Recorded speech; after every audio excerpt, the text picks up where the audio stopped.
இந்த வழக்கு வந்து சிபிஐக்கு கீழே போகுது. ரொம்ப திறமையாக கையாளுறாங்க.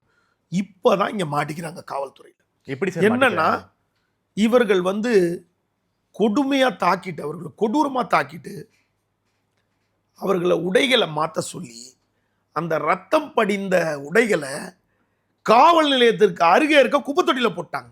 ஓகே, இங்கே ஒரு தப்பு பண்ணிட்டாங்க. இரண்டாவது, இங்கேருந்து சிறையில் போய் அடைக்கிறாங்க. சிறையில் அடைச்ச உடனே சிறையில் இருக்க மருத்துவமனையில் இருக்கு. சிறையில் போய் அங்கே திரும்ப ரத்தம் வந்தோடனே சிறையில் இருக்க மருத்துவமனை பக்கத்தில் இருக்க குப்பைத்தொட்டியில் அந்த உடைய போட்டாங்க. இது ரெண்டும் ஆதாரம். இதற்கு நடுவில் அந்த காவல் நிலையத்தில் சிபிஐ விசாரணை மேற்கொள்ளும் போது ரொம்ப துணிச்சலாக காவல் நிலையங்களில் எல்லாரும், அதாவது 10 ராமனும் இல்லை ராவணனும் இல்லை. காவல்துறையில் இருக்க அனைவருமே ராவணர்கள் கிடையாது. காவல்துறையில் இருக்க அனைவரும் ராமன் கிடையாது. இதுதான் உண்மை. அப்படின்றதுக்கு உதாரணம், அந்த காவல் நிலையத்தில் இருக்க ஒரு பெண் காவலர். அவர்கள் நேரடியாக எதையும் பயப்படாம நேரடியாக, அவர்களுக்கு மிகப்பெரிய அச்சுறுத்தல் வந்துச்சு. அவர்கள் வந்து பல இடத்துல இந்த அழுத்தங்கள் வந்துச்சு.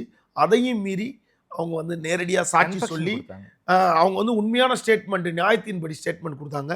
நீதிமன்றம் அவங்கள கூட பாராட்டியிருக்கு. அவங்க வீட்டுக்கு பாதுகாப்பு காவலர்கள்லாம் போட்டாங்க. அவர்கள் அப்போது பேசப்பட்டாங்க. இப்போதும் அவங்க பாராட்டப்பட்டிருக்காங்க. இதற்கு பிறகு என்ன ஆயிடுச்சு, மறுநாள் அவர் தந்தை இறந்துட்டார். இறந்ததுக்கு பிறகுதான் வலுவா பிரச்சனை எடுத்தபோது இவர்கள் முதல் சஸ்பெண்ட் செய்யப்படுகிறார்கள், அப்புறம் கைது செய்யப்படுகிறார்கள். கைது செய்யப்பட்டு ஒவ்வொரு ஊடகங்கள் ஒவ்வொரு விதமாக செய்தி வந்துச்சு. இந்த வழக்கு மதுரை 1வது நீதிமன்றத்தில் தொடர்ந்து நடந்துச்சு. அதன் பிறகு சிறைக்கு போய் நடத்துகிறாங்க. அப்போது அந்த நீதிபதிக்கிட்டே இவங்களை நீதிமன்ற காவலுக்கு உட்படுத்துகிறார்கள். அந்த நீதிபதிக்கிட்டே விசாரிக்கிறாங்க. விசாரிச்சுட்டு திரும்ப சிறைக்கு போகிறாங்க. சிறை மருத்துவமனையில் ஆய்வு செய்கிறாங்க. இவ்வளத்தையும் பண்ணிட்டு அந்த சிறையில் இவங்க அடைக்கப்பட்ட இடத்துல சுவற்றில் 10 இடத்துல ரத்தங்கள் பட்டு காஞ்சிருக்கு. அது எல்லாத்தையும் ஆய்வுப்படுத்த ரத்தக்கரை இருக்கு. ரத்தக்கரை.